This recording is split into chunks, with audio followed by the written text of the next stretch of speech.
so annoyed by stupid shit like this. Like, things should just go smooth. You know what I mean? So annoying. But you're trying to do it like the most difficult way possible. I'm not trying. So. All right. Take two. Good day to you. My name is Fred Oakman. It is always with me today is Mr. Jake Peters. We are PS This Is Awesome, a PlayStation podcast. This is episode 252. And this is a show where we share our feelings about the current state of PlayStation. But before we get on with the show, I want to invite you all to subscribe to our channel on YouTube, youtube.com/PS This Is Awesome. If you want to make fun of our trophy list on the PSN, you can find me at anchorless_81 and Mr. Jake Peters at Jakesaw01. And as always, you can write the show. We have a Gmail account, psthisisawesome@gmail.com. We don't get a lot of emails, so feel free to email us there and make sure that account stays active. Most importantly, don't forget to share our show with all your gaming friends and make sure you leave comments and rate the podcast as you see fit. And as a reminder, you can stare at our ugly mugs while you're making Christmas cookies this holiday season. And just put on YouTube. We're a video podcast as well, so you can see all of the cool mannerisms that Jake and I have while we're talking about video games. And I could be giving him the bird right now. You never know it unless you're watching us on YouTube. So make sure you subscribe to that. For new and or long-time listeners, we have a Patreon page. You can support our show for $1 a month. $1 a month is all that we will ever ask from you right now. And that level is called the One and Only $1 Club. And while you don't get a lot of extra boons, you do get a free vinyl die-cut sticker mailed to you to your home address, like something real, not digital. So you get a free sticker about our show that says PS This Is Awesome on it. It's our logo. And you get a shout out on our show. And I do want to say that all of our patrons have been enjoying, probably from time to time, early access to our podcast episodes. So we have been, when we get these recorded and I get them uploaded and all that stuff in a timely fashion, we don't promise this when you become a patron, but it is one of those extra perks that will happen from time to time. You will get early access to our podcast a day or two early. It's not always, so if you're a patron, typically you're going to have access to the show a day early, typically. Maybe not a full day, maybe like, 4 o'clock on Sunday, you get access to it where everyone else gets it on Monday morning. So anyways, with that out of the way, Jake, how are you doing? Fine. So he had a really good intro. Time recording this, so I don't know if I want to go back into my comments on why air compressors use official names like hot dog and pancake, but now it's even more funny because no one knows what the fuck you're talking about. Yeah, I don't know. I'm kind of mixed up now, so yeah. That's cool. Well, I don't know. So, yeah, we started recording this episode and we got this far. And then I noticed that while I could hear Jacob talking to me, it didn't appear that OBS was actually recording any of the audio because it has a little VU meter on there and it wasn't moving at all. And I was like, what the hell? Like, I can hear you just fine. So things got out of sync. Jake was talking about air compressor somethings. And, yeah. Are you looking to buy an air compressor? Is that the situation? I don't know. I have an air compressor, but I hate how fucking loud it is. And they make ultra quiet air compressors now, but they're kind of expensive. So I've just been kind of looking to see like what kind of deals they got going on. Because it's like I'll bring one in the house and use my nail gun and stuff with it. And especially in a fucking enclosed room, the air compressor is so loud. Right. So I was looking at one of these ultra quiet ones, but they're not super expensive, but it's just like I already have an air compressor. I could just wear fucking earplugs, but I just don't want to. Yeah. No, I get it, man. My dad and I, we share an air compressor, and I've never really had it. I don't use it often enough to want to justify getting a quiet one. However, I will say, with all my mini painting going on, miniature paintings, I've contemplated getting an airbrush kit. And those run on mini air compressors, but I can't imagine they're like heavy duty ones. I wonder how loud those are though. I've never heard one.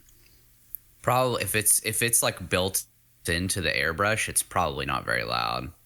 I think it's actually because the PSI is not like super high on those. Yeah, I'm not sure. Yeah, there's no way. Yeah, I mean, if it was like a Brad nailer, can you imagine trying to spray paint like tactically? It'd be fucking ridiculous. Yeah. I don't know, but you're doing good otherwise. Yeah, good for the most part. I'm tired. I was up really early yesterday, just and working all day. I had to go to a funeral, so I'm that sorry. wasn't. It's never fun. Never fun to do that kind of thing. And we must be having some real issues because now Jacob is frozen on the chat. Oh, Jesus. Yeah. Well, I know my voice is still recording, so we'll hope he comes back. And there he is. Yeah. So anyways, I've had a good weekend as well. Something is going. We are hexed. I think this all has to do. I went to Tim Hortons yesterday. You cut out for a bit there, Jake. Your video just froze. I went to Tim Hortons the other day, and then Chelsea was like, "Can you get me a blah blah blah blah iced latte?" And then she goes, "I want a." I don't know what she wants. She wanted an apple fritter, and then she put comma, and then she said Boston cream donut. If they don't have that, get me a honey dip donut. And I'm thinking, does she want an apple fritter and a Boston cream donut?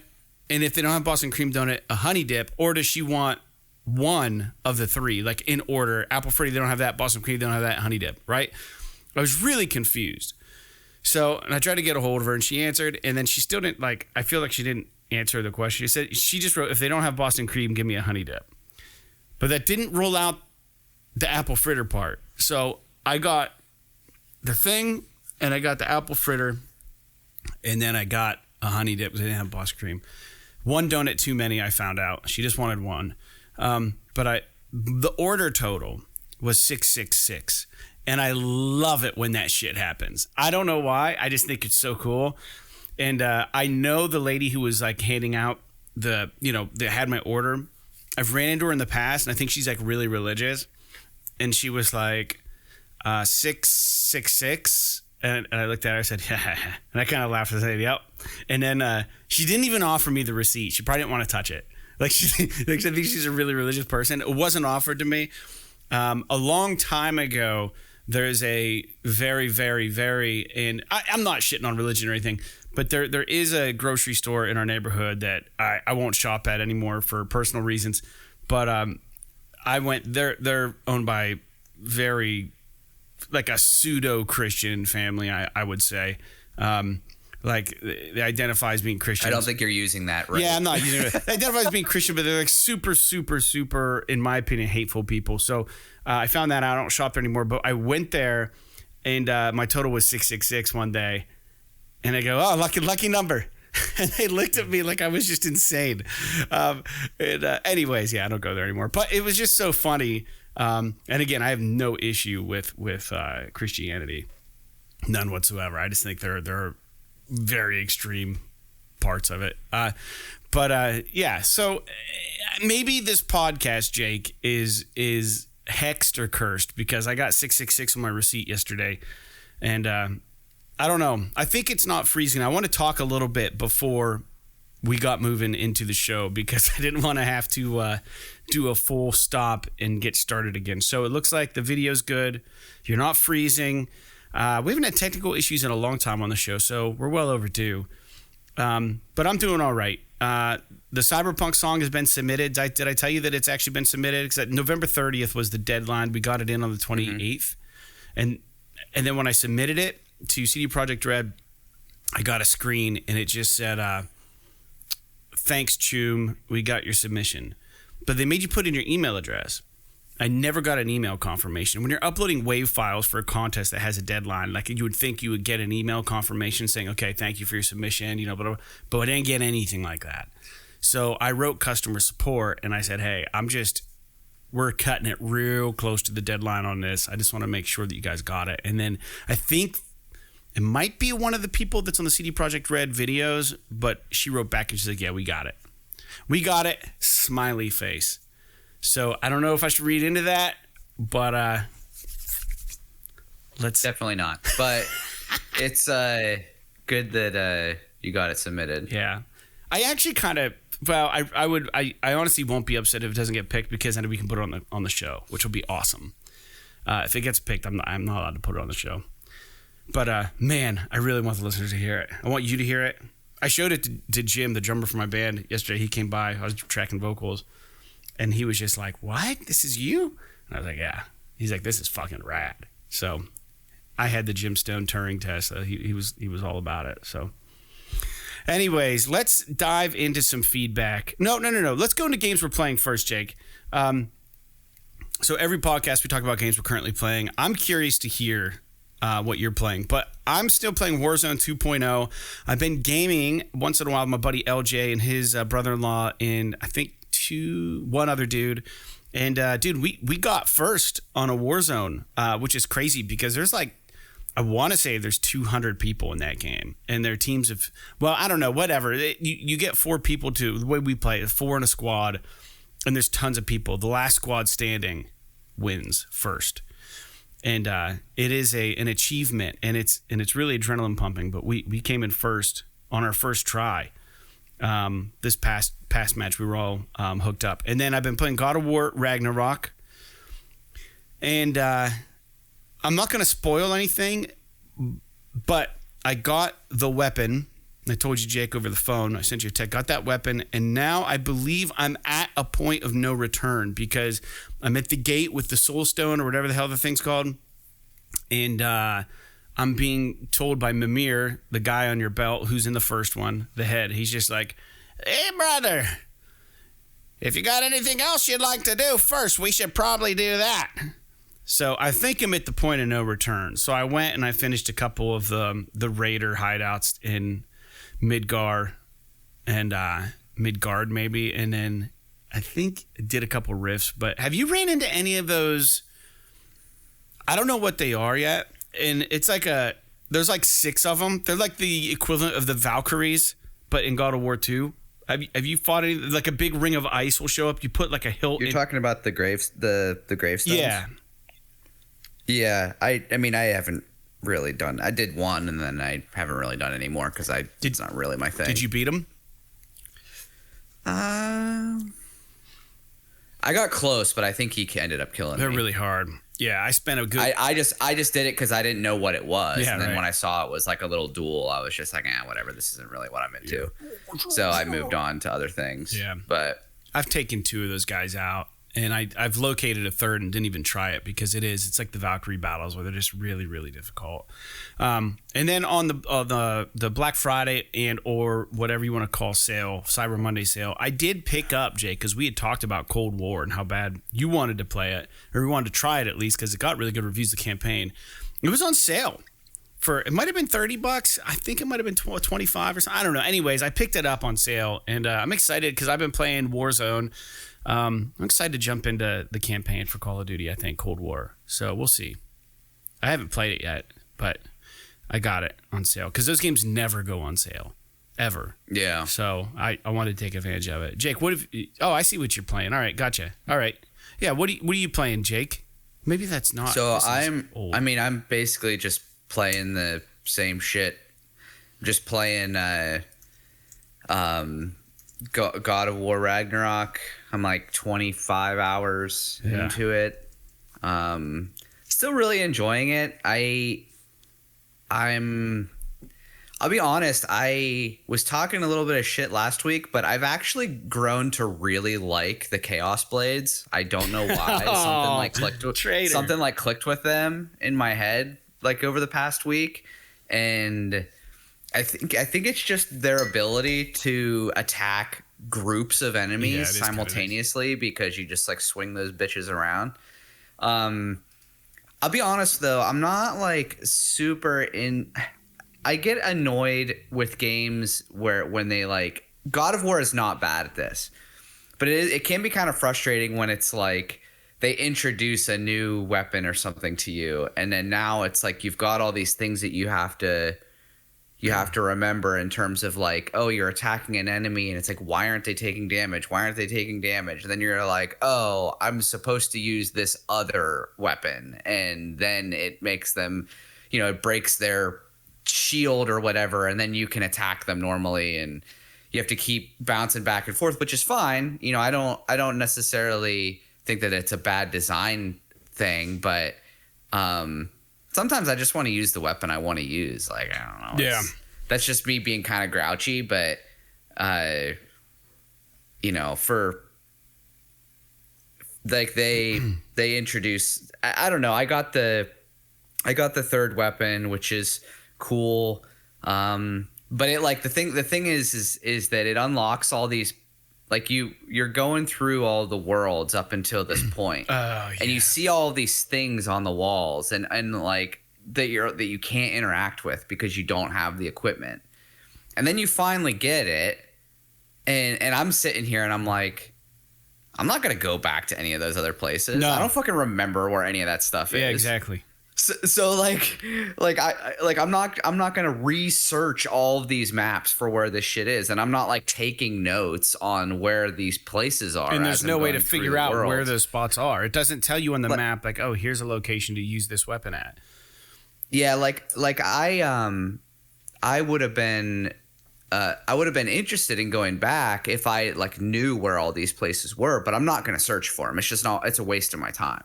So I wish that God of War had like an ability to where a lot of these like Metroidvania style games now will have like a map feature where it might not be on the map before you get the special item because they don't want to spoil anything for you, you know? Right. But like after you get the special item, it like repopulates the map with like, oh, you've got such and such barriers here and such barriers here, and then you can kind of go back and do it if you want. That's a nice mod you got there. I just sent Jake, for the listeners, a picture of Kratos with just a mustache.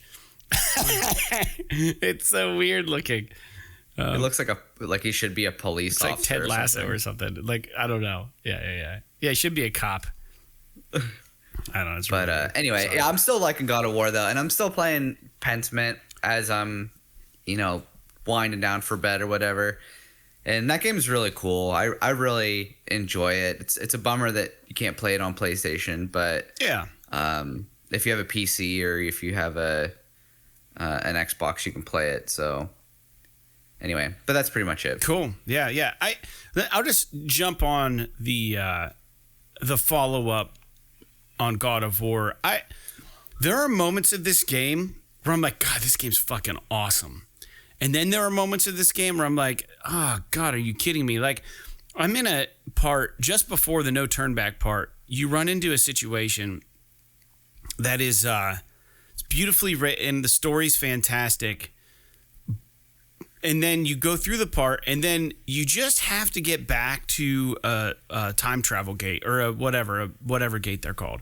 And in order to get back there, they put about 6 puzzles in front of your character. Like, you go a little ways, yeah, and then it's like, oh, you have to freeze the gate open in order to get fucking through. Now, I already went through the most rigorous combat. I'm exhausted mentally. I just went through this crazy, intense battle and story plot point, and then it's like, oh, now you gotta get back to the gate. And literally, there's maybe 4 to 6 gates on the way back that I have to figure out how to freeze the gear to keep the gate open. And you have to use like Atreus's sigils, and you have to link them together. And like, it's not just that simple, because sometimes they have little counterweights that move behind bars that Atreus can't shoot through the bars. So you have to hit the counterweight, then you got to pull the thing, and it moves the sigil up. And then you have to have them shoot a couple more and then drop the thing. And as they connect, throw an axe. And it's just like, it gets insane. And it's like, just let me through the fucking gate, man. Like, I don't know. That's one beef I have with it. But on the flip side, some of the story writing is so good, and some of the acting is fantastic. And that third weapon that you were talking about, I think, is one of the coolest conceived ideas for a weapon and why it respawns. Like, I don't know if you picked up on that. We'll have to talk about it later. But I just think like that is like one of the neatest ideas of explaining how you have an infinite of something. It's cool as shit. I do agree with you. They went fucking ham with the puzzles in this game, and I don't understand why, because it's like the weakest part of the game. I mean, they're not bad. They're good puzzles. They're serviceable. It's just that, like, I've done this same fucking puzzle 500 times already. Yeah, but then they change it a little bit each time. Do it? It's like, oh, now the gear is over here and I got to lift this doodad and block this water source now. And it's like, okay, well, I did that same thing just in a different orientation like 5 minutes ago. Yeah. Like I'm on this quest right now where it's like, and you'll know what I'm talking about.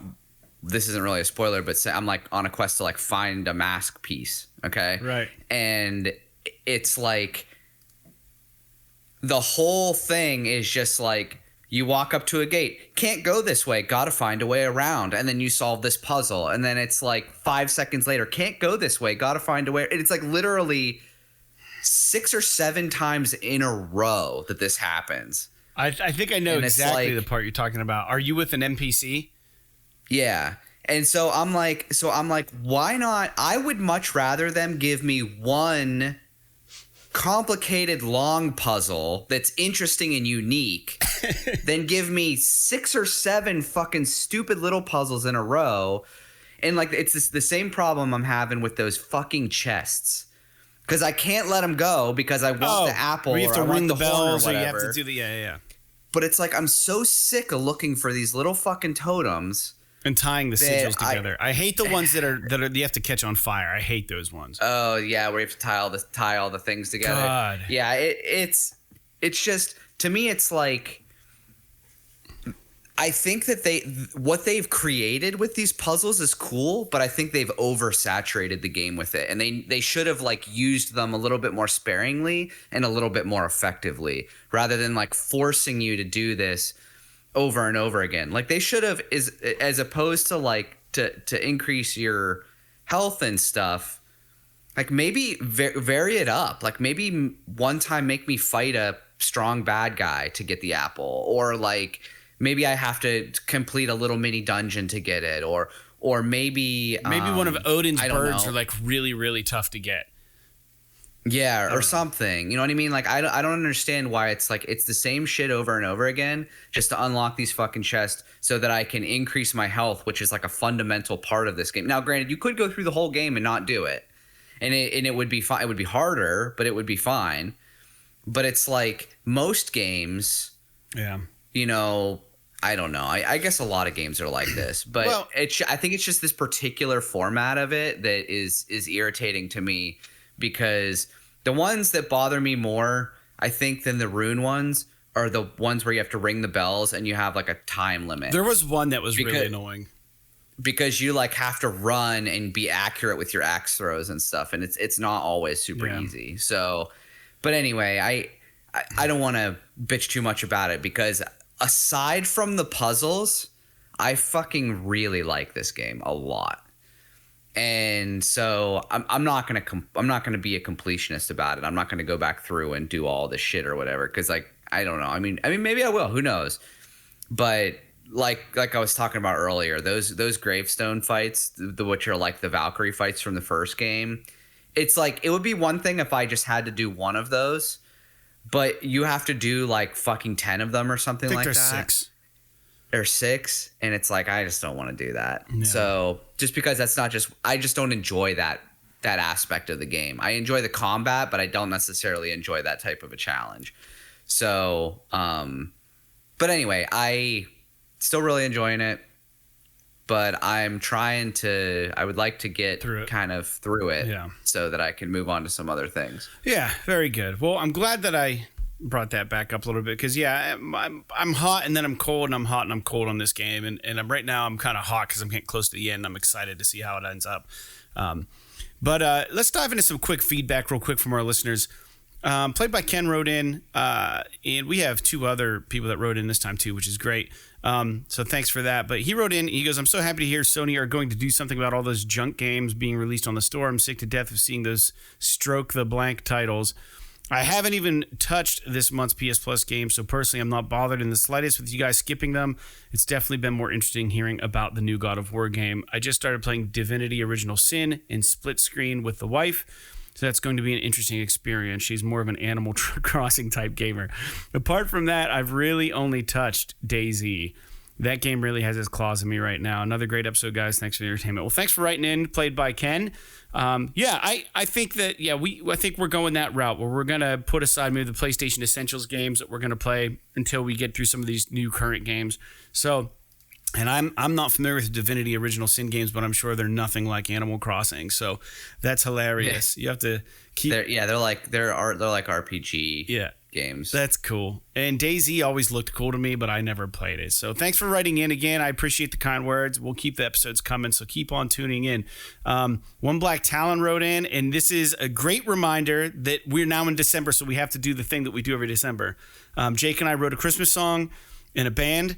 And at the end of the show, we're going to be putting on this song at the end of every episode in December because it has to happen. It's just how it has to go. You guys can always turn it off when we get to the song if you don't like it. But One Black Talent asked me if we could remind them the name of the Christmas song. He said he believed that it was on YouTube Music. And it is. If you look up Fred Oakman, the title is called "'Tis the Season in NWPA" from Northwest Pennsylvania. So "'Tis the Season in NWPA." Go stream that shit. It's Christmas season. We're officially through Thanksgiving. That'll be on at the end of the show. Thanks for the reminder. Big Box wrote in. We've got a new writer. I don't know who Big Box is, but Big Box apparently listens to our show, so thank you, Big Box. Insane take on the Sony versus Activision Blizzard deal, he writes. PlayStation isn't whining or crying. They're winning. Last month, we heard Microsoft offered PlayStation Call of Duty for 3 more years. Now, on November 11th, Microsoft offered PlayStation Call of Duty for 10 more years. PlayStation's fighting is working. It's crazy to hear you guys believe they should just give up, which makes absolutely zero sense from a business perspective. My response was, yeah, I think we have a pretty hot take on the issue, but I think we all agree it makes business sense to protect the brand and to keep Microsoft from buying up more studios for sure. I think it might just be the nature of their defense that me, Fred, is personally annoyed with. I said he makes valid points. If it's working, I guess it's working. I just wish there was a way for Sony to fight the good fight without it all being made public. Then again, the publicity of them fighting might be part of their plan, probably. I said, I don't think they should give up. It just seems really desperate. And from an optics standpoint, it gives the appearance that Sony are really concerned about the PlayStation brand. It doesn't instill confidence in the consumers. The pushback is good, but the concern on my end is that it makes them seem really weak. Glad to hear it's working, though. We have hot takes once in a while. Thanks for tuning in. And then he responded, thanks for the response. Keep up the great work. I'll keep tuning in. Cheers. So, Jake, do you want to offer any response to Big Box's thing about us having a hot take on that? I don't know that it's necessarily even a hot take. I think it's just that there's a little bit of I don't want to say that it's like a fanboy thing, but it's like, how do I want to say this? I think it's just one of those things where Sony knows that this is bad PR for them because they are literally the most hypocritical fucking company on the planet bitching about exclusivity of Call of Duty. They have that. They're literally hanging their entire argument on that one little caveat that is that Call of Duty is the biggest shooter in the world. And it's like, okay, I get that. Call of Duty is huge. However, you can't tell me for one fucking second that if Sony wasn't buying Activision, that they wouldn't make Call of Duty exclusive. Oh, Sony definitely would do that. Yeah. Yeah, and Microsoft has come out and said that, like, you know, they don't want... Don't get me wrong. Fucking mushmouth Phil Spencer has been lying through both sides of his mouth this entire time, even all the way back through, like, the Bethesda deal and everything, saying one thing and then having another thing happen. Sony can't trust them. They're competitors. So I understand why Sony is trying to get more concessions out of this deal. I don't know. I think part of it is just that I don't know if this is really important. I mean, it's important for Sony, but I don't know that it's really important so much for the industry. I mean, for the rest of the world, maybe. Microsoft has not hardly the only good game that Microsoft has put out in the last fucking 10 years is Forza Horizon. And so, I mean, I'm not going to say that's the only good game they put out in the last 10 Shots years. fired. Let's just say this generation, the only great game that Microsoft has put out is Forza Horizon. None of the other studios that they've acquired, I take that back. Psychonauts was also really good. But they've got 30-some studios before getting Activision. So who's to say that Microsoft owning Activision won't fucking ruin it? So it's one of those things where I don't know that. So I'm not sitting here saying that if I had my choice, neither of them would own Activision. Yeah, that's where I'm at. I don't want anyone to own Activision. I'm just saying, I guess what I'm just driving at is that if this deal is going to go through, I just want it to fucking go through because I'm sick of hearing about it. Because it's not, if Sony has to do this to get Call of Duty on PlayStation forever, so be it. But I think the big crux of the argument that we've been kind of making is just that it's optically terrible for Sony. And at the same time, I don't know that it really, I don't want to say it doesn't matter because it does matter. I think it's fair to say, that we understand Sony's concern, right? We get it.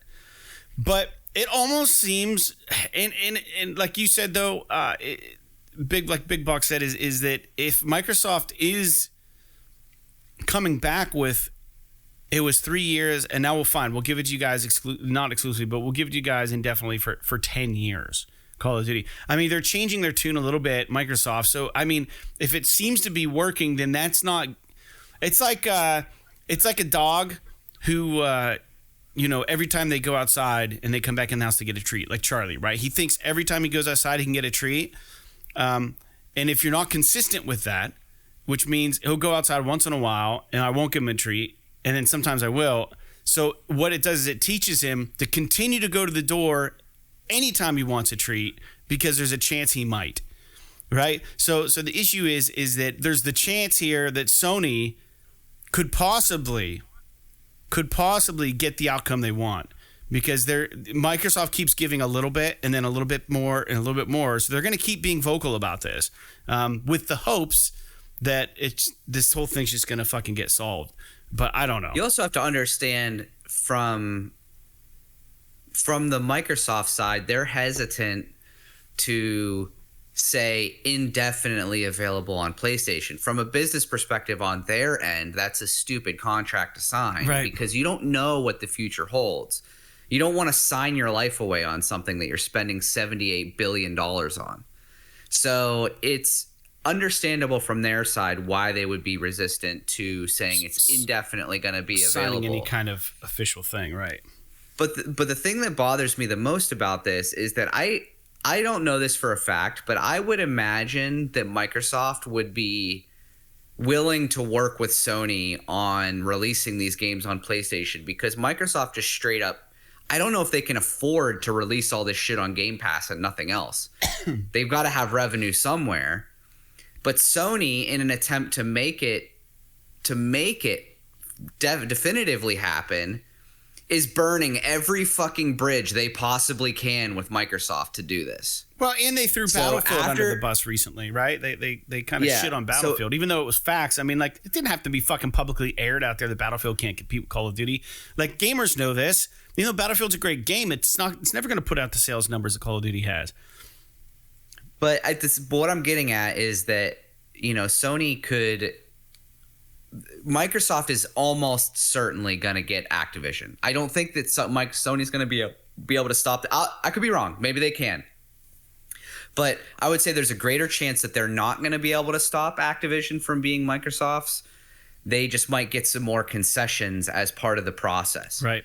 And so even though in the end of the day, Microsoft is still going to get Activision, Sony will have in the process destroyed any relationship they possibly had reaching across the aisle with Microsoft. And then if you think about it, that puts out an image for Sony to work with other companies in the future about the way that they're acting, and they may be hesitant to work with somebody like Sony if they're going to be this aggressive about stuff like this. Now, I might be a little bit doom and gloom about it or whatever, but the other thing is that, like, personally, I don't really care about Call of Duty, so this is just more annoying to me than anything. There's another hot take for you. And honestly, I almost kind of I am curious about what would happen if Call of Duty was exclusive to Xbox. Like, I really do wonder what would happen, because Sony's good at making new IP, making really great games that are critically acclaimed, that sell lots of copies, even though they might be a one-off or something like that. I do wonder if Microsoft did, block away Call of Duty. It's within Sony's capability to just shit out tons and tons of fantastic games, and that's how they stay in the market. That's how they respond. Yeah, we don't have a good first-person shooter. So no, I mean, technically, I guess you've got Destiny now, but it's not exclusive. That's right? That's multi-platform. Yeah, right? We need an exclusive first-party shooter that just fucking wrecks. That would be and maybe awesome. That's maybe Jim Ryan is a little bit butthurt about the fact that he had to sign away exclusivity rights for Destiny. Possible. When they bought Bungie, and Microsoft is not doing the same thing with Activision. Yeah, I don't know. So I don't know. I would say that I would agree that Sony is making a lot more progress in this deal than I thought they were going to. But it doesn't take away from the fact that ever since this whole thing started, now, as much as I love PlayStation, every time I see fucking Jim Ryan's face, I want to punch it.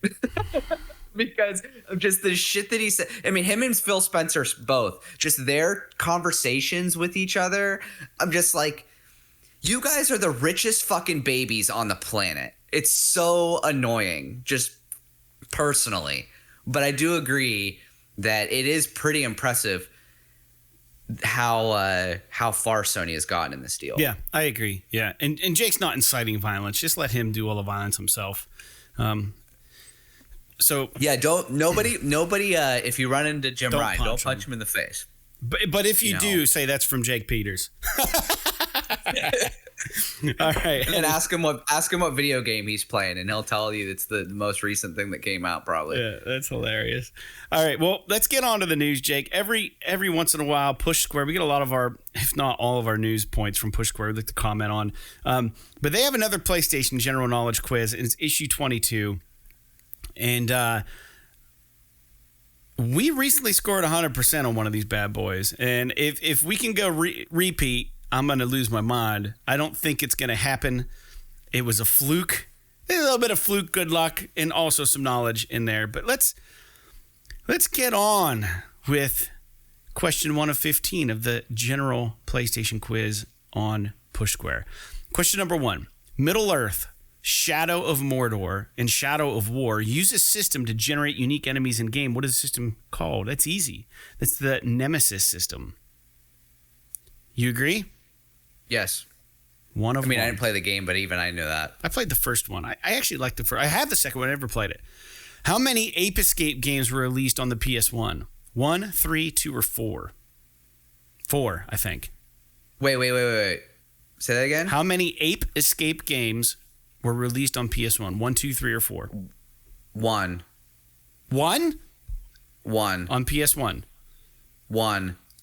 All right, you're right. What? How's that possible? I figured there was more than that. They might have released more later, but I only know of the one Ape Escape game on PS1. That's ridiculous. All right. Well, there's Jake digging back to his PS1 knowledge. Jeff, that one was for you.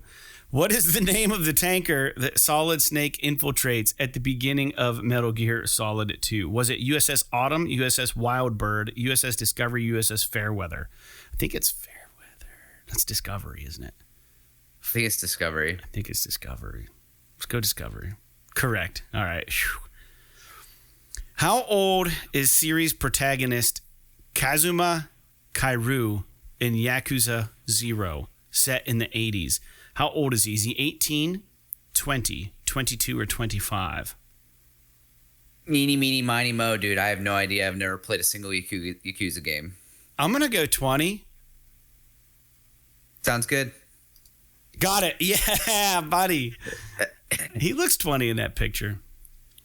What kind of game is Alien Hominid on PS2? Is it a first-person shooter, a 2D action platformer, a real-time strategy, or a point-and-click adventure? Do you know the answer? It's a 2D action platformer. Correct. Oh my gosh. That's 5 out of the way. 5 for 5. Question 6 of 15. How long was the gap between the release of The Secret of Monkey Island, the original, and 2022's Return to Monkey Island? Was it 32 years, 25 years, 18 years, or 12 years? Jesus. Well, I can't remember if Monkey Island was if it was a PS1 game. Well, The Secret of Monkey Island, I think, was a PC game, wasn't it? Or a PC game. Then it might be like a long ass time, dude. So we're looking at 90. 32 years would be 1990. You want to go all out? Want to go all balls on that? 32? Sure. 32 years? Correct. Yes. Nice. All right. Oh, God. Here we go. This is a haunting image. We got Kratos without any facial hair.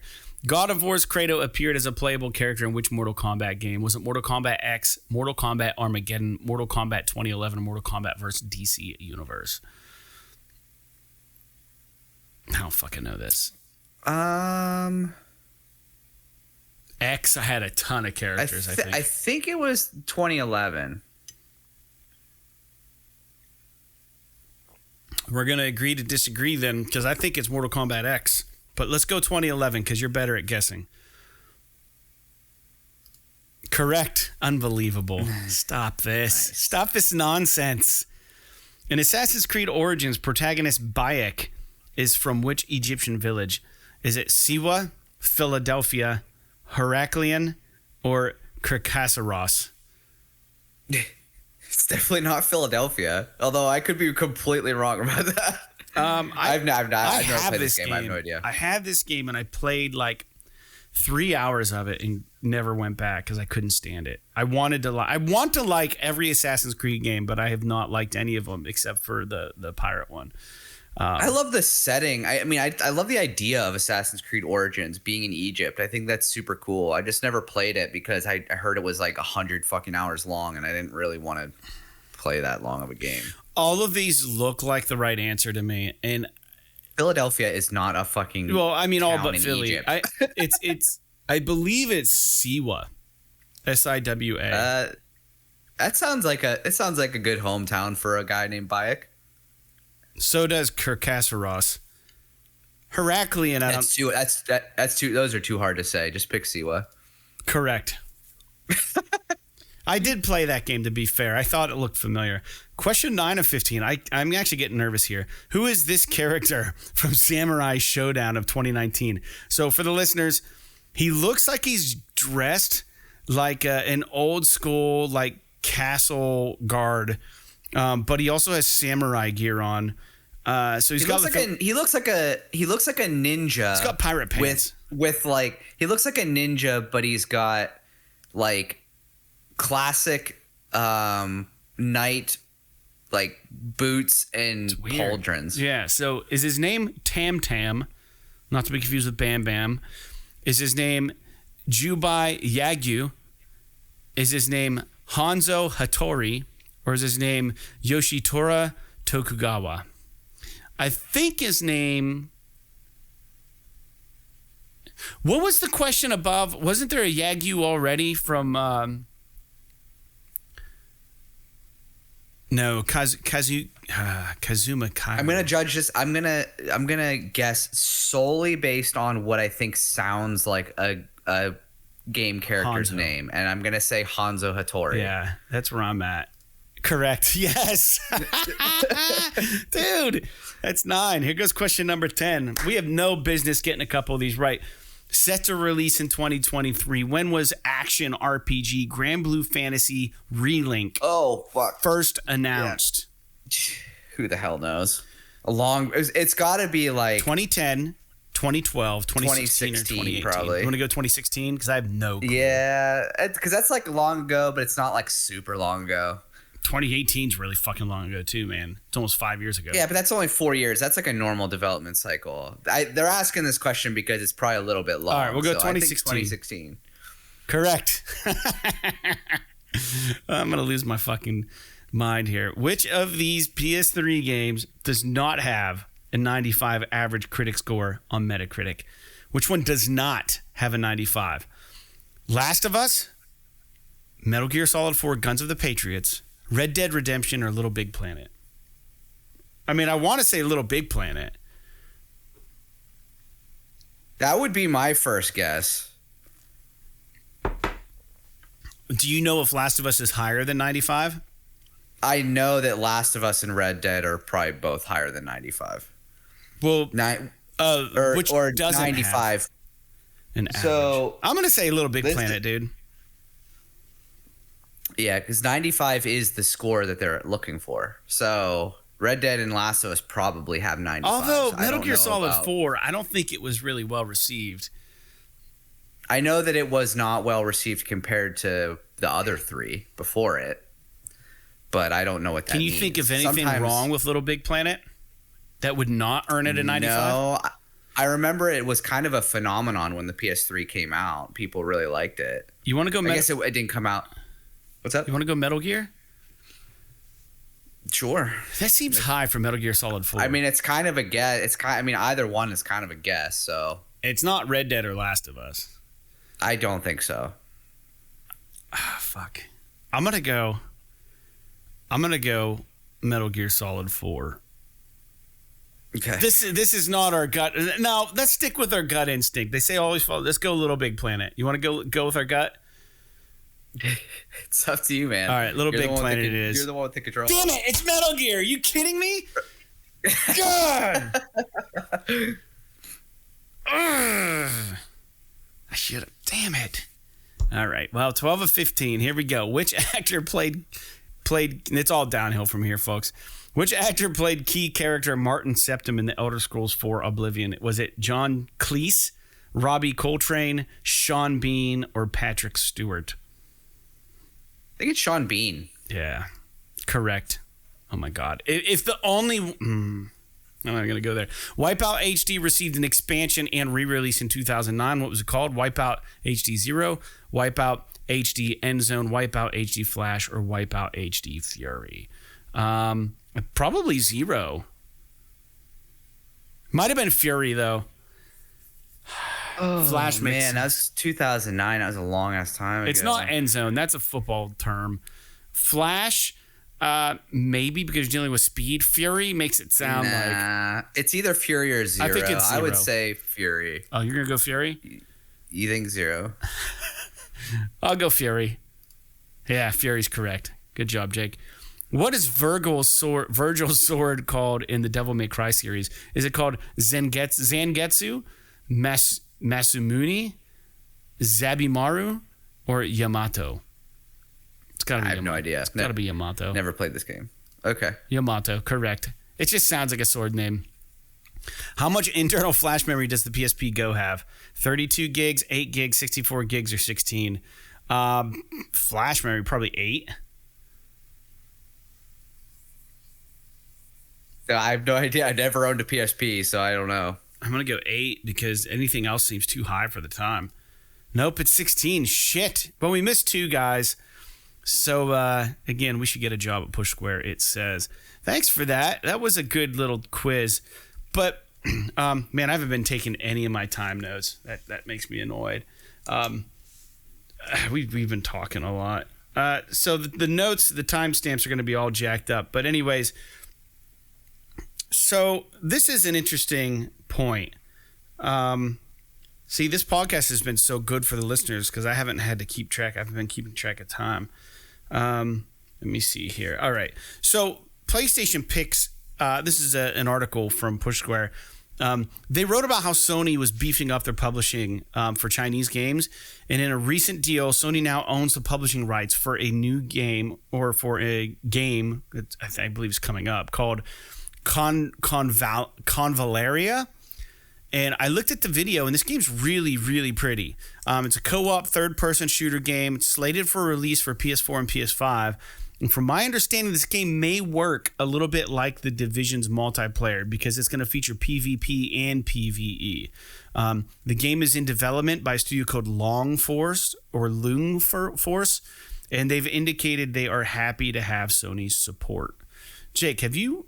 I've got different opinions. I don't know a whole lot, about PlayStation's reach and all this stuff. And, I don't know. I just I think this game looks cool, and we don't usually see a lot of Chinese games in general. And I don't know what the reason is. I would think that they're so guarded over there about the content they can make and what they're doing. But I mean, obviously their workforce has to be ridiculous. I know there was that game, it was called Black Desert or something, that was being made in China, and the graphics on that looked ridiculous. I don't know if that game's out yet. Is it out? Do you know? Yeah, it's been out. Yeah. It looked really pretty. So I'm not surprised this game looks really nice. But we are seeing more and more from studios that have kind of not had a presence in the U.S. for sure. And I don't know what else Loong Force or Long Force, it's Loong Force, has worked on. But this game looks really cool. Do you have any opinions? It does look interesting. I'm just kind of scrubbing through the trailer. It does look very... It does have like a kind of a Destiny-esque kind of feel to it, but it seems like the combat is a little bit more on the... I don't want to say action RPG side, but like it seems like it's a little faster, a little bit more. Yeah. It's obviously a third-person game as opposed to a first-person game, but I don't know. It could be good. I mean, I don't know if did you say if it's exclusive or not? I know that they picked up publishing rights for it, so they're working, I think, hand in hand with this company now. So it's probably gonna. Well, who knows if it's exclusive, but Sony's gonna have the publishing rights to it. Interesting. Yeah, for sure. So we got some more news on the Witcher remake. CD Projekt Red have made the news a lot lately, Jake, especially on our show, and they're doing it again. They have indicated, CD Projekt Red have indicated that the remake of their original Witcher game is actually a reimagining of that game, and it's going to feature open world gameplay that much like The Witcher 3 Wild Hunt. They also made sure to indicate that project, though, is still very far in the future, years away, in fact. This is really good news. I don't know that I would want to just play a remake of the first Witcher as it exists. It was the studio's first game that they ever made, and I had it on my Mac, and then when the Mac OS updated, it no longer could play 16-bit applications. So I got locked out of being able to play The Witcher 1 and 2, which might be for the better. I'll just wait a couple years and play The Witcher, the original Witcher. I got through a bit of it, and it was actually cool. I'm guessing they're going to maintain all the same story beats, but just pretty much remake the whole fucking game, which is I'm fine with. I'm good with it. Jake, do you have anything on that? No, but I love that the fucking people who have iMacs that have just drunk the Kool-Aid are just totally chill with them just locking you out of your own applications. Yeah, not cool with it at all. I just think that's fucking rad. Yeah, not fucking cool with it. It was a Steam game that I bought that was Mac OS, but then they did something with the fucking system's inability to run 16-bit applications. I don't know why they fucking did that. Anyways, you probably mean 32-bit, but that's sorry, pretty shitty. Yeah. And then as an aside, CD Projekt Red has also seen their most successful third quarter ever. They've done a really good job pulling Cyberpunk out of the gutter, And I'd be remiss if I didn't mention how lucky they are that Edge Runners on Netflix actually was successful. It's actually really good. I'm actually 4 episodes in now. And I did notice that not only is Edge Runners on Netflix, but CD Projekt Red was very heavily involved in this game. And I didn't realize that because the first episode, when you get a phone call, when the person's getting a phone call, it's like, doo, doo, doo, doo. It's the exact same audio. It's the game. Yeah. It's the game audio. So even the way it looks, the visuals are exactly like in the game. It's really cool. Yeah, the apartments are the same as your apartment and stuff. It's really, really cool. I'm in 4 episodes. If you're a cyberpunk person and you've enjoyed that game, Edge Runners is awesome. And Jake, I know you've gotten through the whole thing. It's really good, but it is hyper violent and it's really it's sexualized. It's I don't know. Don't watch it with your kids in the room. Yeah, it's fucking insane. It's pretty wild. But yeah, so definitely that's interesting. Next news point that I thought was interesting this past week is that there's a new spot, Jake, a new promo spot. It's about a minute. And I'm guessing this is probably going to show up in theaters. People go see movies and stuff. It's a Sony, not bragging, but like showing off all their first party achievements. Not really their achievements, but first party games. It's like a lot of video from their games. Video can be seen on the PlayStation's YouTube channel, I believe. And it really does make a PlayStation gamer super proud of that company because the video hosts a variety of successful games such as God of War, Forbidden West, Gran Turismo 7, The Last of Us Part 1, Ratchet & Clank, Ghost of Tsushima, Returnal, Uncharted. I think even a few other games. Look at that list of games and like the fucking best games out there. Like it's you can't, I guess it is subjective, but you can't really deny it. But my issue with this trailer, and if you watch it, it's really weird because the voiceover is really weird. I don't like it. I don't like the voiceover, but I think the video is super cool. Did you watch that at all? Did you see that come across this past week, that trailer? No, it's just a promo that they're gonna like push into movies and stuff, which is cool. But it's not something that I really felt compelled to watch. Listen to the voiceover on it though when you get a chance. It's so bad. It's almost like they're trying to hypnotize somebody. It's like Clockwork Orange shit. Like it's weird. I feel that way. The voice is just doesn't fit. It's like too loud maybe. The voice is too loud or something. I don't know. I didn't like the way it was mixed. That's all I got to say about that. Weird. So the December 2022 PlayStation Plus Essential Games, Jake, have been announced, and it's a really nice lineup. This has me really thinking, Jake, that we have to get our Mass Effect 2 spoiler cast out of the way. It's a prime opportunity for us to finally give the listeners what we've promised and to perhaps rope in new listeners. So let's get it done. The games are free games, Mass Effect Legendary Edition, which is Mass Effect 1, 2, and 3. Biomutant, woo! And Divine Knockout, which just released on December 6th. So, actually, it's not out yet. If you haven't played the Mass Effect trilogy, no fucking brainer. That one is a definite snag. I've heard Biomutant is cool, but they tried to do too much with it.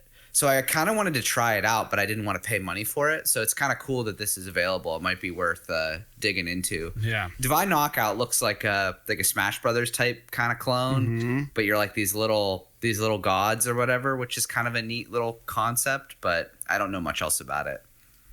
And I did say that Divine Knockout just released on December 6th. We're recording this on the 4th, so I don't know where I am at. But yeah, so it's not out yet. It'll be out on Tuesday. Yeah. So anyway, just a little FYI. Jake, this next news point is kind of interesting, I think, and I had forgotten all about this game. And you'll probably remember this. But Goodbye Volcano High. Yeah. First made its debut appearance at the PS5 showcase in 2020. It's got a new trailer indicating the game's coming out in 2023. The game is also going to release on Steam as well as PS4 and PS5. The game's being developed by Co-op, K-O_OP. The elevator pitch is the world is about to explode just in time for senior year. And the press kit on the game's website boasts a little bit about what this game actually is. It says it's going to have branching narratives with far-reaching consequences. It's got a fully voice-acted cast. It's going to integrate Sony's haptic technology. It's going to be hand-drawn art. Also, it was written using the storytelling engine that powers Heaven's Vault, 80 Days, and Sorcery. The game also features original soundtrack. And I'm not sure that this game's going to be for me, Jake, but I do appreciate the kind of vibe that it has. It's got kind of that nostalgic vibe. Even though characters are kind of weird, like unicorns and stuff, it's really fucking weird looking. But there was another game. Dinosaurs, dude. What's that? They're fucking dinosaurs. It's about like dinosaurs before this volcano fucking kills them. Well, there all. you go. So anyways, there was another, they're in high school, right? So there was another game that tugged at my heartstrings that was essentially a walking simulator. It was called Gone Home.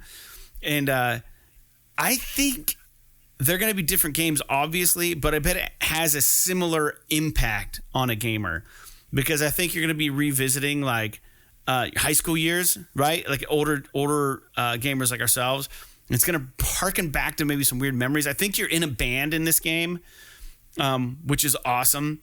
And yeah, you're right. They are dinosaurs. I forgot. Yeah, that is the premise of it. They're dinosaurs, and I think they know the world's going to end.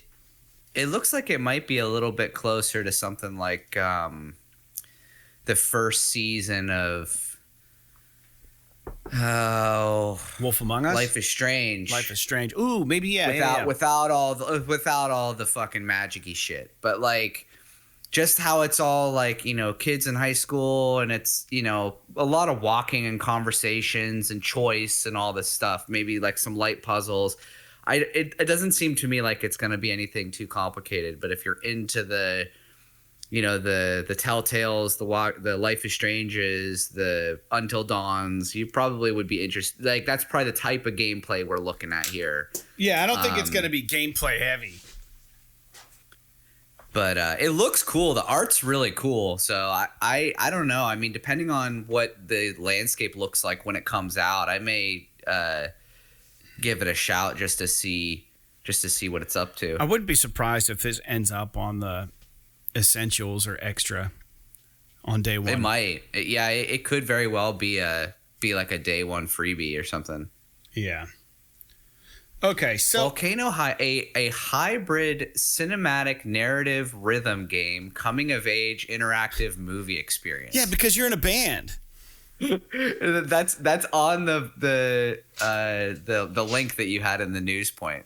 It says goodbye Volcano High, a hybrid cinematic narrative / rhythm game / coming of age / interactive movie experience. Huh. Sold. What does that mean? Don't know, but sounds like I might want to play. Drink that Kool-Aid. How about? Yeah. So this next news point strikes me fancy. Man, my pen fell on the floor. Now it doesn't write. I think got some dirt on the end of it. I hate it when that happens. Not to brag, Jake, about locking in a VR2 because we don't even know if it's going to be good. But I'm a huge Supermassive Games fan, and I did really enjoy Until Dawn Rush of Blood. We know the Supermassive was working on almost like a sequel to that game for VR2, but we're going to have it on day one. So we will have the opportunity to take the Death Coaster with Dark Pictures Switchback VR on day one. It will be a release game at $39.99, and I am stoked. I've kept up with all of the Dark Pictures Anthology games, with the exception to the latest one. So I'm really excited for this. And then as an aside, Saints and Sinners 2, Walking Dead Saints and Sinners, is going to drop March 21st. So it will be out shortly after the PSVR 2 is released. So here's the thing. Did you play Until Dawn Rush of Blood on VR? No. It was really cool. Yeah, it's one of those games that's like a classic VR type experience, the on-rails shooter kind of thing. But it looked really cool. I never played it. It was like the Devil's Den on crack. Oh yeah. Yeah, with no gum wall. No gum wall. That's It was like a dark coaster, man. It was really dark, and it was scary. Things jump out at you. You got a gun. You try to shoot things as you go down the coaster. You try to unlock specials. Fucking felt the inertia of that fucking thing. It was awesome. It was super cool. And then if you're familiar with their franchises, they reuse some of the enemies and some of the scary things that happen in those games that kind of like jump out at you. And yeah, these cool little, you're on a roller coaster. It's kind of fun. When the game is supposed to be that you're on a roller coaster, I don't care that it's on tracks, right? Because that's the game. And you hear like and you got the headset on, you're like, oh fuck, here we go. And the lights go out and you're like, oh shit. It's fun. It's awesome. It's a good time. Anyways, moving forward to another really cool news point. For listeners who don't know, I remember at the Plex, Jake, watching a video of you getting seriously wrecked in a snowboarding video. It was on VHS, I believe. But I bring this up only because I remember an older PlayStation game called Cool Boarders. I don't know if you remember Cool Boarders or not. It was the best snowboarding game. Yes, PS1 game. Yeah, it was so good. We used to have SSX for snowboarding games, but apparently that series isn't being revived anytime soon. A new game is coming out on the 6th called Shredders. And no, it's not about mutant turtles.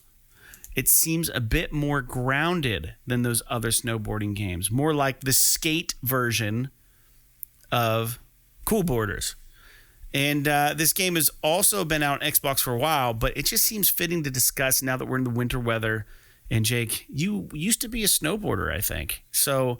yeah, I still have all my gear. I just don't go because it's expensive and it's really, really difficult to, like, you have to, like, travel to go do it. And, like, there's no place super close to go. And also, even when I do go, just because of my knees and stuff, I can really only, I still enjoy it, but I can only handle, like, 3-4 hours at a time. And it's not worth it to, like, travel and pay the price and all that. Yeah. To go out for a few hours. Touche. So, but I will say, when I bought my PS2 at launch, the game that I got with it was the original SSX. Oh, yeah. And I really liked it. It was good, but it was like there was something goofy about how it controlled. Like it controlled a little bit weird. Because on N64, we used to play this game called 1080 Snowboarding. I don't know if you remember this game at all. But...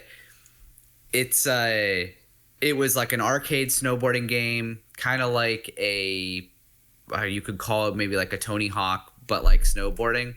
This is before Sean Palmer's snowboarding came out in 2001 or 2002, which was like supposed to be the snowboarding equivalent of Tony Hawk. But on N64, there was a game called 1080 Snowboarding. And after I got my PS2, I bought SSX because I was super into snowboarding at the time. I thought this would be the game for me. And it was fun. Like I even ended up buying that SSX Tricky game later on. I don't know anything about that one. But it was just really stylish, I think. It was less about the snowboarding and more about the style. Okay. And it was fun. It was a fun game. But I think at the time I kind of wished it was a little bit more about the snowboarding. So, but Shredders, I saw a trailer for it and it looks interesting. I don't know do you know who's making it? No, I don't.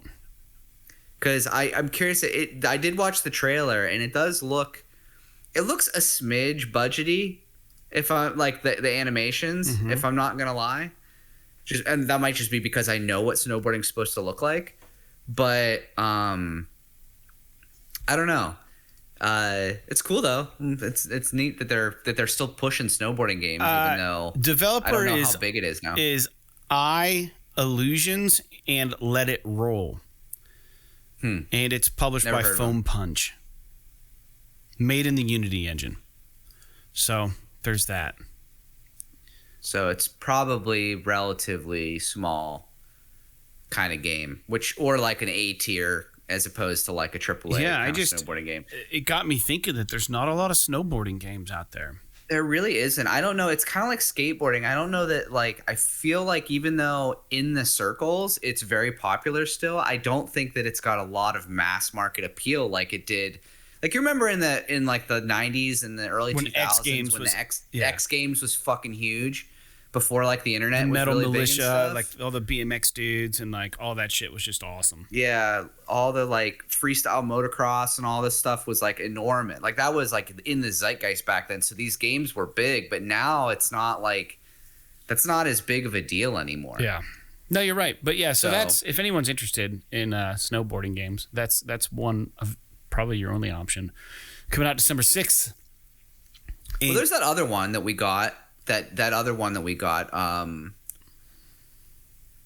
where it's like more of like an open world thing. What the fuck was it called? It was pretty big. It was a pretty big game. Oh, doesn't matter. Never mind. You can move on. Oh, you're talking about Fracked.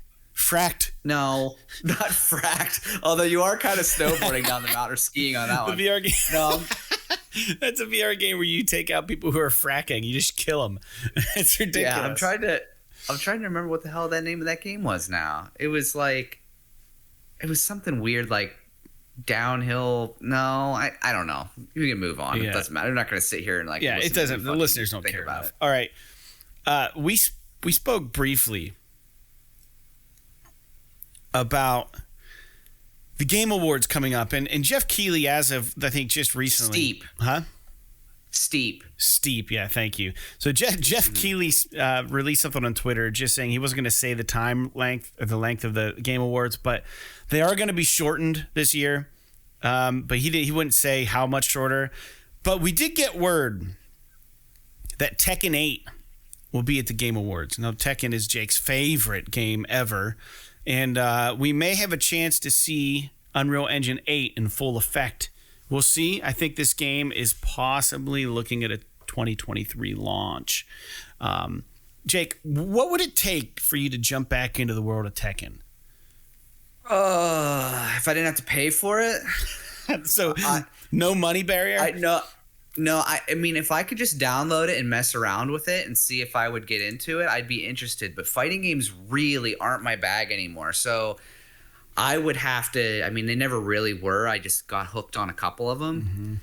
But I love Tekken and the universe, and like the whole concept of it is really interesting about like fucking throwing your kid off a cliff and shit like that. But like, it's one of those things that I would have to have the opportunity to just play it and see if I could get hooked before I committed to buying it. Yeah. Because I don't know that I could put that much time. That's into it. fair. Yeah, I mean, there used to be a Sega Genesis game. It was a fighting game, and it had a character named Larson.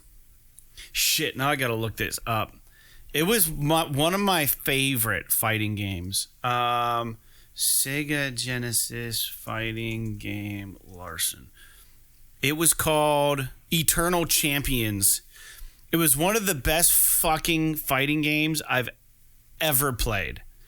Not even necessarily because of the quality of the game, but the characters were all rad and they all had really cool moves. This is like when everyone was hopping onto the fighting game trend that Mortal Kombat and Street Fighter pioneered, but then, Mortal Kombat got violent, and then we had these companies that found like this in between of like kind of violent but not. But Eternal Champions was it's a deep cut, was one of my favorite fighting games ever. And if they announced and released a new Eternal Champions, I'd lose my shit. I'd be like, I am 100% day one in. I'll pay $70 for it. But like, I just wondered if you had an affinity for Tekken. But Tekken there have been iterations since your heyday with Tekken. Like, it has been out there for you to stay involved in. Eternal Champions was a one and done, I think, and it was back in the Genesis era. So I don't think that game's ever coming back. But yeah, if our listeners have a favorite fighting game, I know Guilty Gear is a big one people like. Blaze Blue, I think, is another one people enjoy. Mortal Kombat, obviously. Street Fighter, obviously. I wonder if anyone has any deep cut fighting games that they're really into, like the equivalent of My Eternal Champions. Well, people were really into. It's not necessarily a deep cut, but it's a little bit of a shallow cut. Is Killer Instinct? Yeah. Was really big in the arcade and stuff. And Clay Fighter. That game had really cool Clay Fighter. Yeah, that game had really cool visuals. I remember seeing that in the arcade and being like, "Wow, some of those enemies look fucking badass." Or the fighters. Yeah, and Killer Instinct, wasn't that like a lot of? Weren't they like monsters? Yeah. Yeah, that's cool. I'm looking right now at a list of the top 10 Fury of Fighters. Looks like it was straight up Street Fighter characters. Not Street Fighter, but Streets of Rage fighters. Why is Eternal Champions not on this top 10 list? It was the best. It was probably because it wasn't very good. It is. It is on there. So it says, I'm just going to read this real quick because I forgot about Eternal Champions now, and then we'll move on to the next news point. This is on 8bitpickle.com. It says Eternal Champions makes the top 10 Sega Genesis fighting games ever. It says, at first glance, you might not find this game impressive. But if you took the time to look into Eternal Champions, you will see the effort that went into making this a great video game. A great video game different from other fighters at the time. The characters appear to be stereotypical. They are. But so much thought was put into each one. They do not come across as being tacky. The game had not only had a decent story, but also had an interesting backstory that for each character in the game. The whole world was in trouble because too many important people having their lives cut short over time. 9 of these special people who died prematurely will be brought back to fight in a tournament, with the winner having a second chance to live out their destiny and save the world. Eternal Champions would let players grab their opponents, unleash cool combos, and have different types of attacks ranging from light to heavy. There were also overkills, like fatalities, that you could use to finish off your opponent. Just like other fighting games on the list, having a 6-button controller was a must if you want the controls to be as easy as possible. If the game flew under your radar and you have a Sega Genesis, it's worth giving this game a try. Or better still, go for the Sega CD version of the game, which has many additions. Ooh, I didn't know there was a Sega CD version. But anyways, yeah, Eternal Champions. Do you remember playing fighting games on the Genesis? Because the regular controller just had A, B, and C. And you had to press the start button to switch to the top row, and then the start button to switch to the bottom row. So if you wanted to do kicks, you'd use A, B, and C, press start, and it'd flip it to the punches. So that you had to use a button to toggle those 3 buttons. That sounds horrible. Yeah, and then they released a 6-button controller, but the top row buttons were gray, and they were really fucking tiny. But they were there, so you could play that way. Oh, God, I want Eternal Champions so bad. It's so good. All right, anyways, I'll shut up about fighting games. But yeah, Tekken 8, Unreal Engine. Oh, yeah, Unreal Engine 8, right? UE8 is what Unreal Engine 5. 5. I wrote 8. Yeah, sorry, yes. Tekken 8, sorry. My brain's a little scrambled. So, very cool. Check out the Game Awards. It should be on there. And let's move on to that next news point. And this episode is going very well. Now that we got through all the hiccups, HBO. You guys know the Last of Us series is dropping very soon on HBO. And there are some serious posters recently featuring all of the cast members. The main cast. Did you see the new trailer? No. They just put out? No. I didn't watch. They just put a new trailer, I think, yesterday. It's really good. Yeah. I'm 100% on board, man. It's more, it focuses, it seems like it focuses a little bit, it shows a little bit more, at least, about, like, Bella Ramsey as Ellie, which is kind of neat. Yeah. Did you see these posters?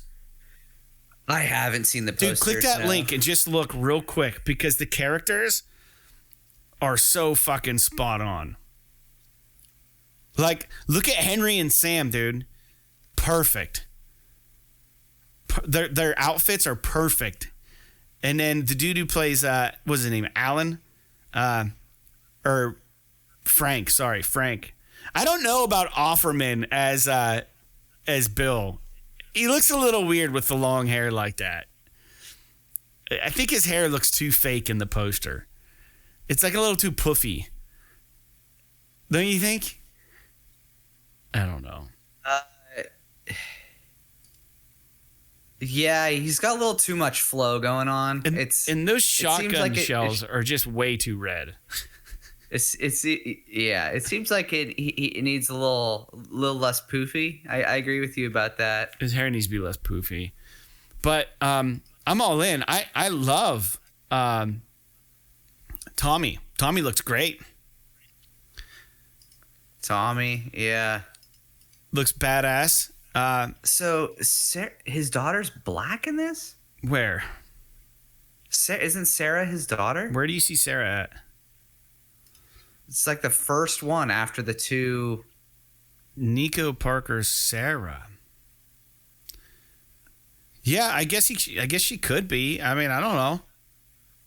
I'm not saying there's. I don't have an issue. She's not in the game. Right. She's not in the game. That's why I was Right. curious. But I think Pedro Pascal is also. He's not a straight white dude. You know what I mean? I'm not straight as in like he's gay, but like he's not Caucasian. I don't believe he's not a white guy. He's Hispanic. But yeah. So I don't know. It was that's a take on Joel also. Well, I saw that character and I was like, who's this supposed to be? And then I remembered, I think Sarah is Joel's daughter. It is, yeah, that's her name. Yeah, that's different. But all the other ones look pretty spot on, relatively speaking. They look like the characters. Yeah. But I think the only reason that's jarring to me is because that scene in The Last of Us Part 1 is so emotional and it's ingrained in my head what that scene feels like and looks like, and Sarah is Sarah to me. You know what I mean? Like Joel Sarah is that's her. Like no one else can. They should have just got. She's probably too old now, that actress, to do it because that scene kills in the game. But I'm curious to see how it plays out in the show, man. It's gonna be fucking fantastic. I don't have any issue with how they casted anybody here. I think it's gonna be interesting as hell, and I think it's gonna be really fucking good. Pedro Pascal is such a great actor. And I think Bella is a great actress, sorry. But I think I want to see this new trailer now because I thought the first trailer didn't really offer much of a look at how she's playing Ellie. So I kind of want to see. Is there any like witty shit going on in the new trailer? A little bit, yeah. Okay, that's good. Yeah, she's messing around a little bit. That's good. That poster for Sam looks just weird. It looks like a B movie poster. Like what? Like why does he have shit all over his face and like he looks like a mannequin? I don't know. It's really bizarre, but I do think that the casting seems like it's going to be pretty good. Oh, I thought you were talking about fucking Bill. Sorry, the Bill poster to me looks like a B movie. It's like it does a little. It's like You're like used to seeing. You know, like real movies end up getting like a knockoff version of it. Like, yeah, like the picture of Nick Offerman as Bill in this poster. If you just changed it to The Last of Them and like put it on a shelf at Blockbuster, and like you'd be like, oh, okay, I see what they're doing here, and it would make sense. But it doesn't look like it's fucking super high quality, that picture of Offerman. I hope he plays the role well, though, of course. Yeah, in the Sam picture, it looks like he's like kneeling on the hood of a car or something. What is he kneeling on there? I gotta blow it up. There's like paint cans or something. Let me look here. Yeah, he's kneeling down in an attic, it looks like. Yeah, he does have like a lot of grime on his face. And it also looks like he had like, you know, like sometimes when people go sun tanning and they put things over their eyes in the tanning booth so their eyes don't get burnt. Like his eyes in this, for whatever reason, look like they've been superimposed. Look like those little thingies. Yeah, it looks like he had. He kind of reminds me a little bit of like just like he looks a little bit like young Michael Jackson in this picture. But yeah, like the Jackson 5 for sure. Yeah, like the Jackson 5 Michael Jackson. But I think that I really hope that he doesn't have like a skin disorder because I mentioned that about his eyes. I don't know if he does or not, so I take it back if he does. But it seriously looks like someone photoshopped his eyes in and didn't adjust the contrast or the brightness correctly. Yeah, it does look strange. Anyways, fucking cool. We'll have to see. I mean, it comes out, and I think it's like January 17th, I think. Look it up, man. It's coming out real soon. I'm gonna. It's in the trailer. It's like January 17th or something like that. I'm gonna be all in on that. It's like 3 or 4 weeks away, or it's more than that, like a month and a half. But still, yeah, it's like a year out. Nah, I'm just kidding. All right, let's move forward. Those posters look rad, though. It's cool to see the other characters that they cast. This is the last news point, and I don't know if this is relevant. It's surely relevant. I don't have a lot to offer on this, but I wanted to bring it up. Initial impressions of the Callisto Protocol, the game that Sony dumped a ton of hours into to help this studio put out. The trailers look amazing. It's from the original creator of Dead Space. The game's out. Initial impressions have been lukewarm. And I don't have a lot to say. I don't want this game spoiled, so I didn't go in and look at reactions or look at gameplay footage or look at whatever, because the game to me still seems like it's good based on the promotion.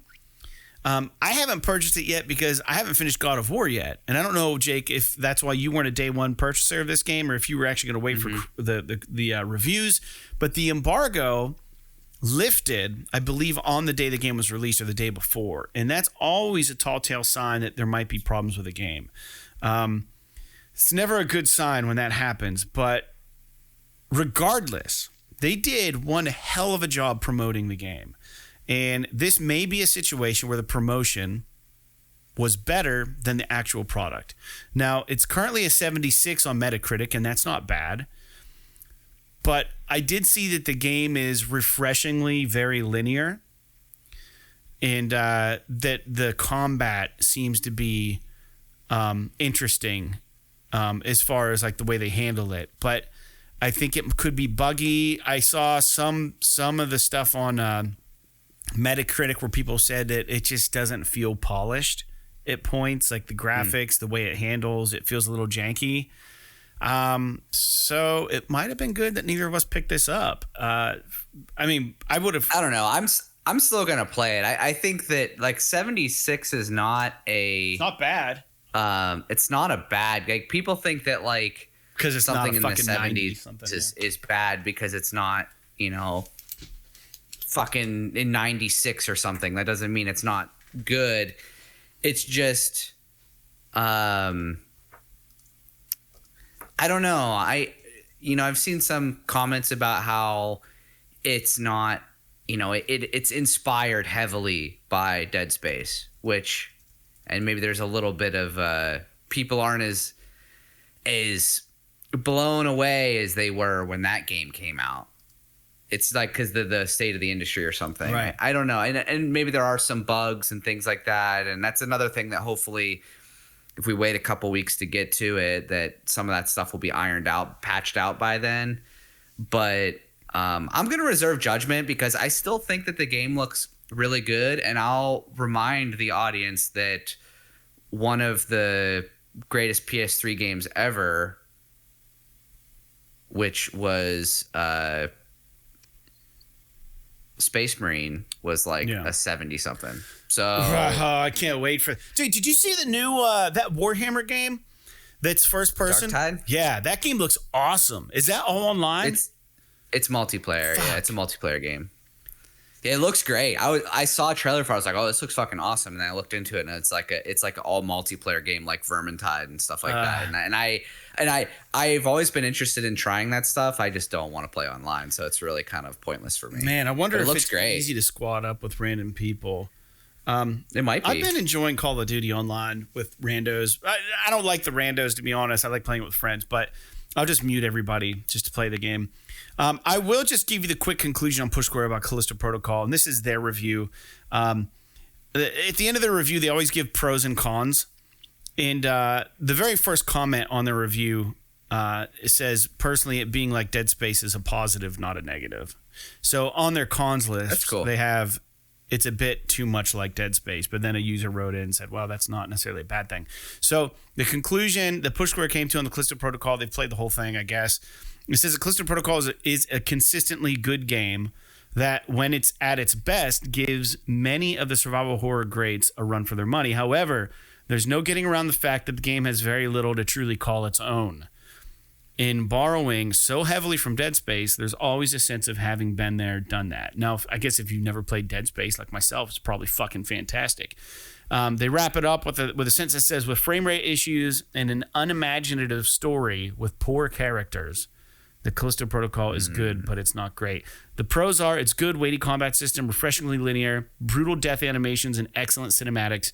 The cons are it's a bit too much like Dead Space, it has mostly boring characters, and it has frame rate issues. The only thing there that really kind of concerns me maybe is the frame rate issue. Yeah. Everything else sounds okay to me. Yeah, I mean, too. it's like I don't,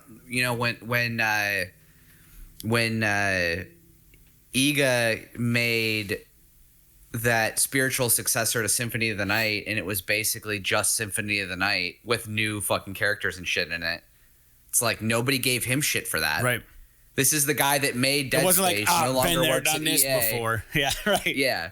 This guy worked on Dead Space, left, made his own studio, was like, why is nobody fucking making games like this? Basically just made another Dead Space game. Right. And they're like, it's too much like Dead Space. It's like, okay, I get it if you were expecting something more. I get that. But I kind of was like expecting this to be basically a Dead Space game. So that doesn't really turn me off all that much. But I am kind of concerned, as I always am with every fucking game now, like how buggy is it going to be? What's the frame rate going to be like? Is it going to be 60 frames most of the time?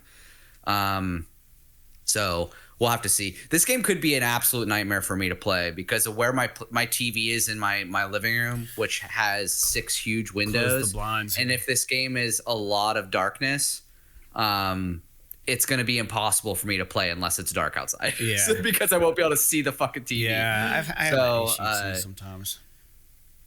But anyway, I mean, I still want to play it. I'm going to probably watch a couple more reviews on it just to kind of get an idea and make sure that there isn't anything that really sticks out that's a big negative for me. But I'll probably still play it after this. Yeah. I may or may not whenever we'll see what. I don't know if reviews have come out yet for Crisis Core, but I am curious how that's going to land. Depending on how they both look, maybe Crisis Core gets a bump. I'm not sure, but we'll have to see. Yeah. I still do want to play it though. My next game is going to be Call of Duty campaign for Cold War. Cold War? And then I think I'm going to move back into Cyberpunk and try to get through the story missions just in time so I can get Edge Runners running. Or not Edge Runners, but the DLC when it releases, whatever it's called again. Anyways, let's move on to new games, Jake. The list is all right this week. December 5th, Sword Ship. December 6th, Divine Knockout. That's going to be an essential game. We talked about that earlier. Firefighting Simulator, The Squad, Hindsight, Cuckoo's Lost Pets, Shredders, which we talked about on the show, Sky, Children of Light, and Warhammer 40,000 Inquisitor, Martyr. So many Warhammer games, dude. December 7th, Bot Gaiden, Terror of Hamasaurus, and Tagus. December 8th, Chained Echoes, Samurai Maiden, The Forest Quartet, The Rumblefish 2. Is that a Trophyware game coming through? Watch on the Holy Night. And December 9th, Adventure Academia, The Fractured Continent, and Cyber Hook, which is not about prostitutes. Just so you know. I'm trying to looking see up? December 13th. Okay, so it comes out next week. Crisis Core does. Okay. Yeah. Well, Jake, that's it for the show. I apologize for the rocky start this morning. It's we're moving in. It's almost noon on Sunday. We'll get this uploaded to everybody as soon as I possibly can. I've got some stuff going on at the house I got to get cranked out. My 3D printer had a misprint on it recently. So I had to empty the vat and take the FEP film off it, and I got to get that all ready to go again, ready to rock and roll. But I did want to tell the listeners I thought about doing something just for fun, and I don't know. I think I'll probably do this. So I found this really cool, Jake, and I sent you a picture. And this is only on the contingent that we get a song in Cyberpunk, the DLC. But you probably can't see him super well, but I've got a little mini Jackie Wells here. I 3D printed this guy, and I'm in the middle of painting him. And I'll probably make another one of them. One for me and maybe one for a patron. If we get our song in Cyberpunk, I will hand paint and mail one of our patrons a mini Jackie Wells from Cyberpunk. Free of charge. And that's a little inspiration maybe. And again, this is only going to happen if we get our song picked to go into the DLC. Otherwise, there's no reason to fucking celebrate by sending out a miniature Jackie. But I think I'm going to do it if we get the song picked. And I think we've got a good chance. So I'm not just not just running my mouth. So if you want to be a patron, sign up. And if we get this is like the 2 thing. This is the, if you've ever seen that movie with De Niro and that dude, oh man, I can't remember his name. There's a thing that happens, right? They're gambling. What the hell movie, Jake? You don't watch a lot of movies. Shit. Bradley Cooper's in it. And De Niro. What is that? It's a comedy. De Niro, Bradley Cooper. It's called, Jesus. Silver Linings Playbook. They're gambling. And at the end of the thing, they have a, I'm not a gambler, but there's a term that's used, a parlay. They do a parlay. The parlay is this. These 2 things have to happen. You have to be a patron, and we have to get the song in Cyberpunk for this to be a thing. But if those things come together, one lucky patron will get a hand-painted mini Jackie Wells in the mail. And if that's not enough reason to give us $1 a month, I don't know what the fuck is. All right. Anyways, I'm done. Why would they even bother signing up until they hear that we've won, though? You got to be signed up between now and... Okay. And we will know the results of the contest by, I believe, February 10th.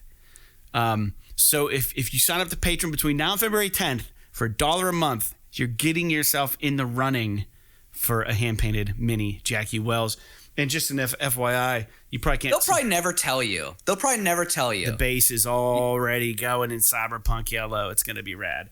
Whenever Cyberpunk came out, they were doing this thing with Rockstar energy drinks where you put all these codes in from the cans and you had a chance to like win a Jeep or some shit or like win free copies of the game. And nobody fucking won anything. And I drink Rockstar from time to time, so I was like, oh fuck, I'll just put these in. It doesn't take me but 2 seconds to enter them, and you get like free little like mini digital comics and shit like that. So I was like, all right, I'll give it a shot. Maybe I'll win a free copy of the game. Yeah, who knows?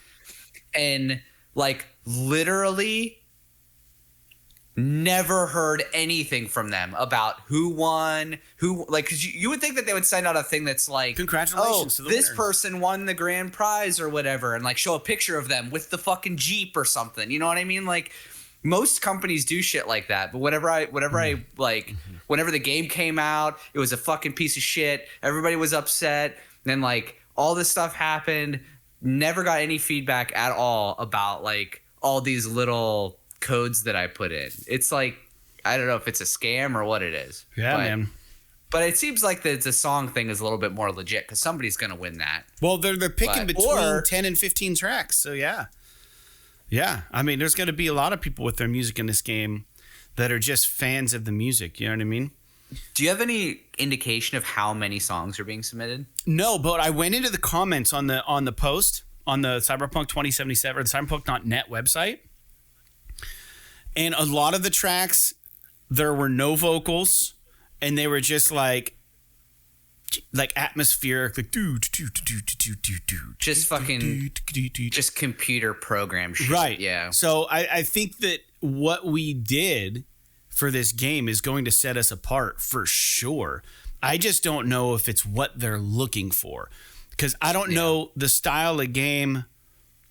I don't know what the style of game is the DLC is going to be. You know, I think it's just going to be the game. It's just going to be more missions and shit. So if, you know, you said you tried to make something in the vein of Samurai, I don't see why that wouldn't be something that they would be interested in. And it has cyberpunk lyrics. Like Do you have to submit like a lyric sheet? no, they and stuff? didn't ask, and I it would have helped us had we done it. So yeah, I mean, if you go to the comment section on the website, there's only 6 pages. Last I checked, there were only 6. There's 8 pages of comments. That's it. So I don't know that there was a ton of interest. There were a lot of people that were like, I'm not handing over all my fucking exclusive copyright of the song I write to you guys. Like, this is a terrible deal. It should be a dual licensing deal where, and granted, and some people were like, you guys are fucking corpo pigs too, because you guys are trying to exploit musicians. And then there were some people like, oh my God, this is a great opportunity. This is a great opportunity for people to get their music heard. Like, it's a labor of love. It's a passion project for anyone who loves the game to have their music in the game. Like, it should be looked at as nothing else. I'm of the mind somewhere in the middle where, like, it would be nice to get streaming royalties, like, on the song, but they can just fucking use it in their game, right? But it doesn't work that way. You get $3,000, that's it. You get nothing else for your song. So I'm of two minds, but fuck it, man. I'd rather be in the video game. Like, I'm not so pretentious that, like, you know, but then again, like, watch this song really fucking blow up, dude. And then I'll be so fucking angry. I'll be really happy, but really mad at the same time. But they have the right to put it on like an original soundtrack that they sell and stuff. They have the right to do whatever they want with it. You know what I mean? Nice. Not nice, but yeah, well, it is what it is. But so we will see how this unfolds. You know, I don't know. So I can't imagine. I'm not trying to be fucking like I wrote the best fucking song in the world, but I know what the music sounds like in this game, and I know what Samurai is supposed to be. I know the band who played Samurai for the game. They're called Refused. We wrote a song that straight up sounds like fucking Refused, and it sounds great. The quality's fantastic, and I use cyberpunk lyrics, and it's within their time frames. It's between 2 and 3 minutes. The title of the track is called "I'm Not Your Brain Dance Baby." It's there's no way. No, I think it's I'm Not Your Good Time Brain Dance Baby is what it's called. Yeah. So it's about, you know, getting your fucking shit hacked and people taking your experiences for their own enjoyment. And it's fucking rad. It's a cool ass song, dude. But yeah, so it is what it is. Let's close off the show. I don't know. Jake, do you have anything else you'd like to say? Do I have anything else I would like to say? If you're sanding wood, make sure you wear a mask, because when you breathe that stuff in, it's really not good for you. Also, if you are buying an air compressor, just go with whatever food you're more hungry for, hot dogs or pancakes. That's great advice. I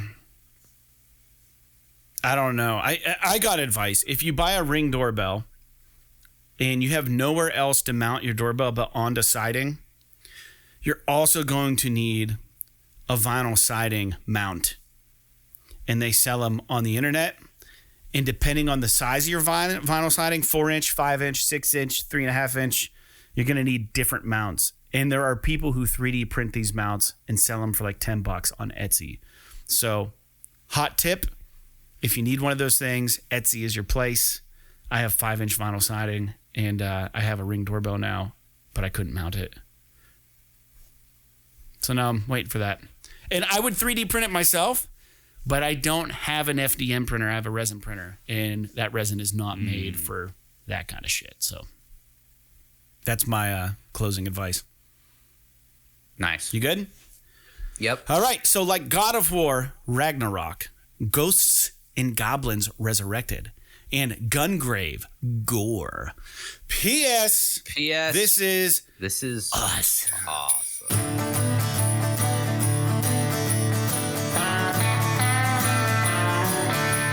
Tis the season in northwestern Pennsylvania.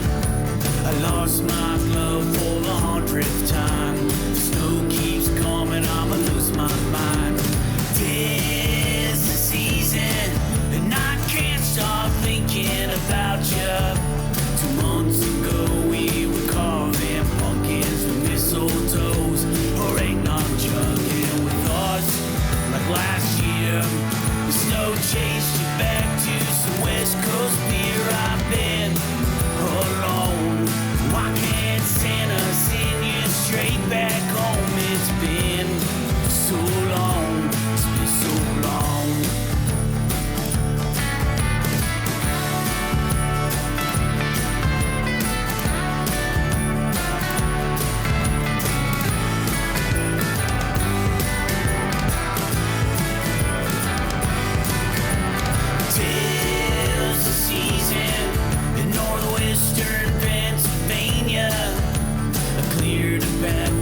still there.